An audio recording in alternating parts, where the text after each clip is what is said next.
Fala, gurizada! Beleza? Eu sou o professor Hilton, o seu professor de física aqui do YouTube. E hoje nós iremos falar de uma aplicação extremamente importante dentro do estudo do eletromagnetismo, que é a indução eletromagnética. Esta indução eletromagnética foi estudada por Michael Faraday, né? A qual nós conhecemos como a Lei de Faraday. Inicialmente eu trouxe aqui para vocês o experimento histórico, né? Que assim eles chamam. Não é as figuras clássicas que a gente sempre encontra. Eu tentei reproduzir um pouco mais próximo do que o que Faraday procurou fazer. Bem, de maneira geral, o que Faraday verificou? Que uma força eletromotriz ela é induzida em um solenoide ou espiras. Bem, pode ser uma como muitos dos livros trazem para vocês. Geralmente eles fazem um anelzinho e põem um ímã, né? Para mostrar este princípio de indução. A ideia de ser um solenoide está associada à intensidade do campo magnético. Quanto mais solenoide, mais espiras ali, né? Mais intenso é o campo e o solenoide permite com que a gente tenha basicamente um ímã. Na nossa última aula sobre as fontes de campo magnético, né? O nosso estudo do campo magnético em si, a gente discutiu sobre isso. Bem, e aí quando então passa a ter uma força eletromotriz induzida nesse solenoide, quando o número de linhas de campo magnético que atravessarem ele variar. Como assim? Bem, inicialmente ele montou o seguinte experimento: um solenoide frente ao outro, ok? Este por meio de um circuito elétrico montado, aqui é uma chave, uma bateria, e aqui nós temos apenas um galvanômetro, tá? Então, aqui é o nosso galvanômetro. Como vocês sabem da eletricidade, né? Ele detecta ali a passagem da corrente elétrica, né? A presença de uma corrente. Nós temos aqui a chave e aqui a nossa bateria. Bem, o que Faraday verificou? Que quando esta chave era fechada, a corrente elétrica passa pelo solenoide e o solenoide produz um campo magnético. E quando o campo magnético deste solenoide atravessa o outro solenoide, ó, tá aqui as nossas linhas de campo, né? Então, produz nesse solenoide uma corrente elétrica induzida e o ponteiro do nosso galvanômetro sofre uma deflexão. Porém, ele desligou, deflexionou e ela já volta ao normal. Você fala assim, como assim, professor? Que é o seguinte, no momento que ele fecha, não tinha nada. Aí, pum, entram linhas de campo. Aí ele sofre uma deflexão. Só que essas linhas de campo continuam ali. Então o ponteiro volta ao normal. O que vai acontecer para o ponteiro parar de deflexionar? Liga para que as linhas de campo saiam. Aí este ponteiro deflexiona para o outro lado. Ok? Então, dependendo do movimento, né, de como este campo magnético vai atravessar a outra bobina, a gente passa a ter essa deflexão, essa detectação de corrente elétrica. E Faraday verificou, então, que a variação deste fluxo magnético com o tempo, então ele tinha que ficar ligando, desligando, ligando, desligando, ligando, desligando. Ele então produzia uma força eletromotriz na bobina. E tendo força eletromotriz, nós temos uma corrente elétrica induzida. Então, basicamente, foi esse o experimento, tá? Bem, vou colocar mais uma vez a figura do ímã se aproximando para vocês, para que vocês entendam e relembrem legal, né, dos seus estudos aí na física, para a gente poder entender então a nossa expressão prevista por Faraday. A representação que temos aqui agora é com um ímã, que é a forma mais clássica que a gente tem de representar. Então nós vamos ter, né, uma pessoa segurando o ímã e nós vamos ver algumas condições para que seja registrada ali uma força eletromotriz ou uma corrente induzida, que já já a gente detalha esse esquema. Então, as três possibilidades que nós temos para a indução é: a primeira, modificar a velocidade relativa entre o ímã e a espira, ou aqueles dois solenoides, bobinas que a gente desenhou. Como que seria assim modificar a velocidade relativa? Bem, você deixa a bobina ali parada e com o ímã você aproxima ou afasta. Bem, a velocidade relativa de aproximação e de afastamento está variando, então ocorrerá a indução eletromagnética na bobina. Segunda possibilidade, o ímã fica em repouso e a bobina passa a se movimentar. Com isso também nós temos variação do fluxo magnético ali dentro. Terceira possibilidade é eles se aproximarem ou afastarem. Então essas seriam as três formas que nós temos de modificar a velocidade relativa. Agora preste atenção, bobina e ímã se movendo-se juntos com a mesma velocidade não traz velocidade relativa, não varia fluxo, não tem indução, beleza? Fique atentos a isso. Bem, próxima é modificar a área da espira. Você trocar a espira, mudando a área dela, né? Que eu posso, às vezes, ter espiras de formatos diferentes e aí o cálculo de área ser o mesmo. Então, a gente diz que o modificar é a área da espira que está sendo atravessada. E a outra possibilidade é modificar a intensidade do campo magnético. Sei lá, professor, mas aí eu tenho um ímã, o campo dele é constante. Então imagine que você tem alguma fonte de campo mandando linhas de campo ali e mesmo que todo o sistema esteja parado, sei lá, você tem um botãozinho que você gira e esta quantidade de campo tende a aumentar, consequentemente aumentando as linhas. Essas seriam, né, as formas da gente modificar isso. Agora, qual é a equação, né, que me permite enxergar a ideia geral aqui? Vamos colocar aqui a equação do fluxo magnético. Bem, nós temos então que o fluxo magnético, que a gente representa por φB, nada mais é que B vezes A cosseno de θ, ok? Por isso que eu alterando o campo magnético, eu modifico o fluxo. Modificando o fluxo, eu terei uma força eletromotriz que já coloca a expressão de Faraday.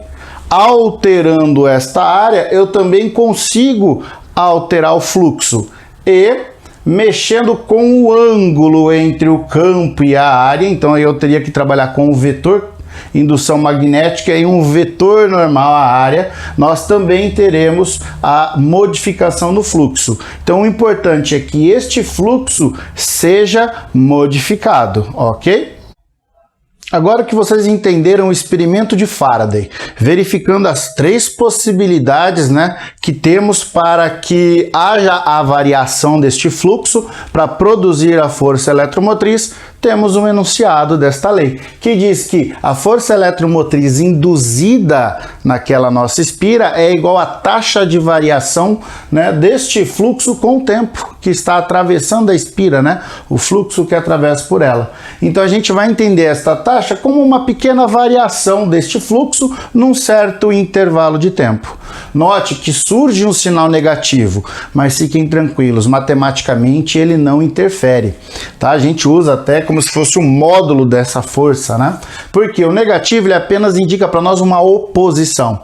Essa oposição é algo que a natureza cria. A natureza, ela não quer uma variação de fluxo, ela não gosta dessas variações, então ela faz com que impeça, né, tal variação, por isso deste negativo. É que nem vocês aprenderam lá na força elástica, você puxa a mola ela não quer ficar esticada, ela volta, então por isso que a equação era o menos kx, né? O negativo é sempre a oposição do que a natureza quer.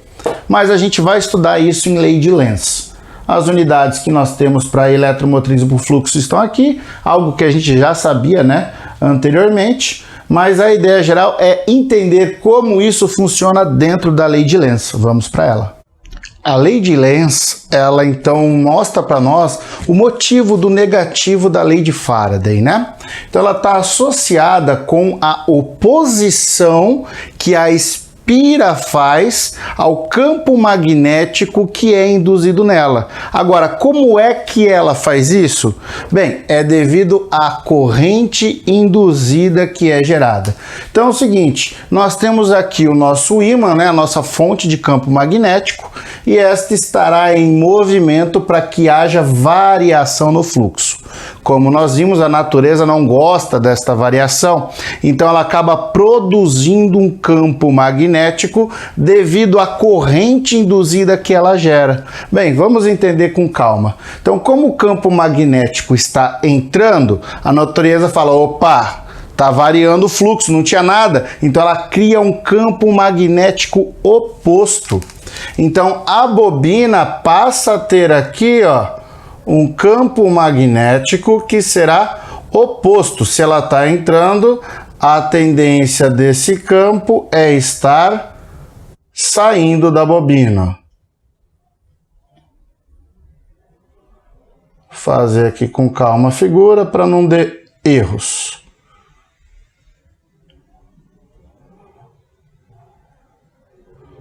Então tá aí, ó, essa é a ideia da oposição. Então é dessa maneira que se comporta o campo magnético. Este campo magnético, ele é induzido devido à aproximação do ímã. E aí o que acontece? Pela regra da mão direita, como o campo está passando por dentro da bobina, a corrente induzida passa a ter este sentido. Aqui é o nosso I. Deixa eu melhorar aqui um pouquinho, ó. A corrente induzida, ela passa a girar, né, neste sentido. Então é desta forma que ocorre o comportamento, né, da indução. Quando eu afasto o ímã, reduz estas linhas de campo, variando de novo. Então a bobina faz, né, o movimento ao contrário, para que volte até aquela quantidade. Vamos com calma. Entrou 1, 2, 3, 4, 5 linhas. Então a bobina tem que criar 5 linhas. Eu fiz a mais aqui, mas só para dar ideia. Ela cria 5 linhas opostas para que não haja variação. Só que aí você já aproximou. Ela já criou, gerou a corrente. É aquela detectação que nós tínhamos no perímetro. Aí ele volta. Lembram disso? Porque você ficou com ele estacionário, já não varia mais o fluxo. Então agora ela está acostumada, né, entre aspas, com aquela quantidade de linha. Aí você afasta. Aí quando você afasta, reduz a quantidade de linhas. Aí a bobina fala, não, peraí, eu estava acostumado com aquilo. Ela gera um campo oposto e a corrente gira no sentido oposto. E a mesma coisa acontece se for o sul. Então esta variação que a gente vai fazendo com o ímã, né, em relação à bobina, considerando a bobina estacionária, naquelas condições que a gente conversou. A corrente induzida, ela vai girando. É isso que nós temos com a produção de corrente alternada. Então foi graças à ideia da indução eletromagnética que podemos ter a corrente alternada, que é essas que passam aí na instalação de sua casa, né? A gente tem aquela corrente de bateria, de pilha, que era a corrente contínua. Então a ideia da indução e a compreensão de que o movimento de um ímã poderia gerar esse tipo de corrente é que a nossa energia elétrica foi produzida em alta escala. Bem, essa é a ideia geral. Vou colocar aqui um resuminho de como a gente vai analisar todos os sentidos que vão estar ocorrendo, né? Quem é norte, quem é sul, qual é o sentido de giro da bobina. Eu vou fazer uma tabelinha aqui e já volto. Tá aí a nossa tabela, consiste no seguinte. Então nós temos o polo norte e o polo sul do nosso ímã, e nós vamos ver o movimento de aproximação do ímã e de afastamento. Então quando eu aproximo o norte, o que que acontece? Quando aproximo o sul, o que que acontece? Afasto o norte, afasto o sul. Beleza? Fica tranquilinho de aprender. Bem, a gente sabe que em qualquer situação nós temos a corrente induzida surgindo, ó. Então vamos escrever que todos terão correntes induzidas aparecendo. Agora, qual é o sentido de giro desta corrente? Então, quando você aproxima o norte, vocês estão vendo que o sentido ele é anti-horário. Tá? Ele está girando no anti-horário. Isso quer dizer que na frente da bobina nós temos o norte, atrás da bobina nós temos um sul. Lembra? A ponta da seta é o norte? Bem, então se caso aproximarmos o sul, o giro é no horário. Aí ficou fácil. Afastei o norte, horário, aproximei o sul, anti-horário. Opa, não é um N não, aqui é um H. Bem, então este daqui é o esquema da gente entender com clareza do que consiste a lei de Lenz. Uma aplicação que nós temos sobre a lei de Faraday é o movimento de um condutor retilíneo, né, em um campo magnético uniforme. Esta aqui é uma boa aplicação do que a gente está estudando. Então é o seguinte, imagine aqui que nós temos diversas linhas de campo. Deixa eu apagar essa daqui para ficar com um pouco mais de espaço. Então esse nosso verdinho são campos magnéticos entrando no quadro, ok? E nós temos fio em formato de U condutor. Nós então vamos colocar um corpo retilíneo, uma barra, enfim, sobre esses dois fios, fechando um contato e formando uma espira quadrada. Espira essa, né, que vai ter como dimensão aqui uma das dimensões, né, um tamanho L. Então a barra ela passa a ter um tamanho L. Bem, esta barra se encontra em uma posição inicial em relação a uma origem que a gente coloca aqui, ó, em relação ao início do nosso tubo U aqui, né? O tubo U, ó, nosso formato U. Então, esta barra está numa posição inicial, fechando uma espira. Note, uma espira de lado S0 por L. Então, nós temos uma espira quadrada e campo magnético entrando sobre ela. Bem, vocês aprenderam, né, agora sobre a lei de Lenz, lei de Faraday, que quando um campo magnético atravessa aqui uma espira, produz nela uma força eletromotriz e, consequentemente, uma corrente induzida. Agora, esta corrente induzida tem que ter um sentido tal que o campo magnético dela se oponha ao campo de quem está induzindo. Traduzindo mais facilmente, a corrente elétrica que vai surgir nessa espira aqui vai produzir um campo magnético. E esse campo magnético tem que se opor a esse campo verde que está aqui. Então a espira põe um campo saindo do quadro. A espira produz um campo que sai do quadro devido a uma corrente induzida. E pela regra da mão direita, se o campo está saindo, ó, o dedão, tá para cima, para frente, ó, e ali eu não vou conseguir. Aí estaria aqui, ó, a corrente, ele saindo e a corrente para baixo, saindo para vocês. Então, ó, só aplicar a regrinha, né, da nossa mão.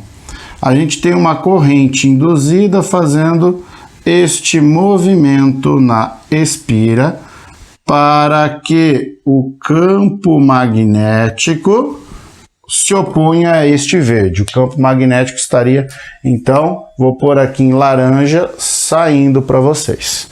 Bem, Faraday verificou então que a força eletromotriz é o negativo da variação do fluxo magnético em relação ao tempo. Nós vamos usar a ideia da força eletromotriz como módulo. Então a gente vai colocar esses valores como positivos, beleza? Só que nós precisamos aqui recordar um pouco. Na verdade é para o lado de cá. Vamos recordar aqui do fluxo magnético, né? Ó. Quem é o nosso fluxo magnético? Nós vimos que ele vai ser campo vezes área. Você fala, professor, mas não tinha um cosseno? Tem sim. Só que é o seguinte, o campo magnético e o plano da espira, a gente vai ter com um ângulo de 0 ou 180, né? Aí poderia mexer com negativo, mas vamos adotar 0 graus, né? O campo magnético apontando para a mesma direção normal do vetor área. A gente vai usar B vezes A, ok? Então a gente vai trabalhar esta ideia. Só que é o seguinte, para que a força eletromotriz surja, tem que variar o fluxo. Então no momento que eu mergulho ela aqui, o fluxo não está variando, porque o campo é uniforme. No primeiro momento varia, produz a corrente, mas no segundo momento eu não tenho mais, porque o campo se torna estacionário para ela. Então é necessário que a nossa barra entre em movimento, ela adquira uma velocidade. adquirindo uma velocidade, né, a gente vai ter que a barra atinge uma nova posição. Vamos colocá-la aqui, ó. Então, aqui é a nova posição da barra devido a esta velocidade que ela tem. Então, ela mudou de posição, ó. Ela passa agora a uma posição final. Ok? Então, nós temos, tá bem torta aqui, né? Nós temos uma posição final aqui, gurizada. Por que disso, né? Pelo seguinte, note bem, o que é o fluxo? Ele vai ser o campo magnético, que é uniforme, vezes a área sobre o tempo. Quem é a área? Nós vamos ter o seguinte, a área é o comprimento L vezes o S, né? Então, tenho LS da área final, que seria toda esta região, em relação ao S0, menos um LS inicial, porque esta área, na verdade, é uma variação da área, né? Pelo seguinte, é uma variação de fluxo, então a área que varia.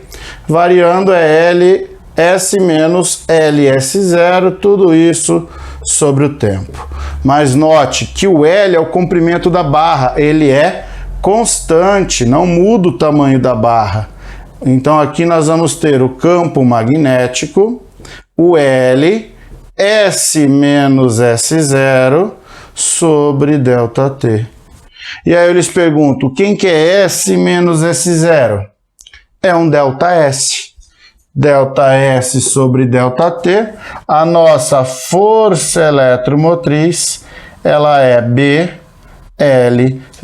Se a gente tivesse mantido negativo, não faria diferença, porque ela ainda estaria explicando a questão dela ser induzida, ok? Aqui é só em termos matemáticos mesmo para a gente trabalhar. E não esquecer que a força eletromotriz ela tem relação com a resistência e a corrente, né? Vamos aqui para mais uma lembrança. A nossa força eletromotriz ela pode ser a resistência vezes essa corrente induzida, porque o nosso fio que aqui eu desenhei de preto, ele apresenta resistência. Então, às vezes, os exercícios podem pedir uma relação com a resistência destes condutores, ok? Então, fica aí, né, uma forma da gente ver. Então, essa é uma das aplicações que nós temos associadas, né, à ideia da lei de Faraday-Lenz, né? A gente pode já botar as duas como uma ideia única, em que para que a gente tenha uma força eletromotriz induzida, é necessário que varie o fluxo magnético em um campo uniforme. Para que o fluxo varie, então tem que modificar a sua área. O campo não muda, então eu mudo a área para ter variação de fluxo.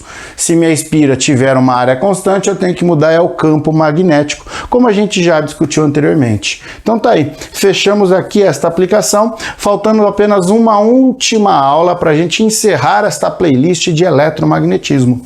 Nesta última aula, nós trataremos um pouquinho sobre umas aplicações mais específicas dessa lei e deixo ali uma ideiazinha básica sobre uma junção importante da física, que é as equações de Maxwell. Mas, nesta aula, né, a gente vai ter ela um pouquinho mais para frente e eu conto com a sua presença.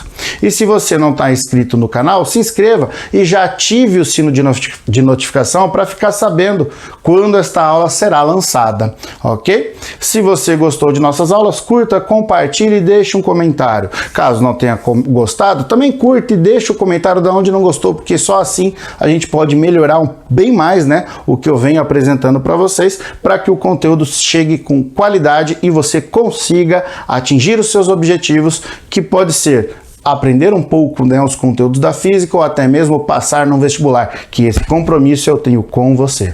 Bem, aguardo vocês no nosso próximo encontro. Um forte abraço e um beijo no cérebro.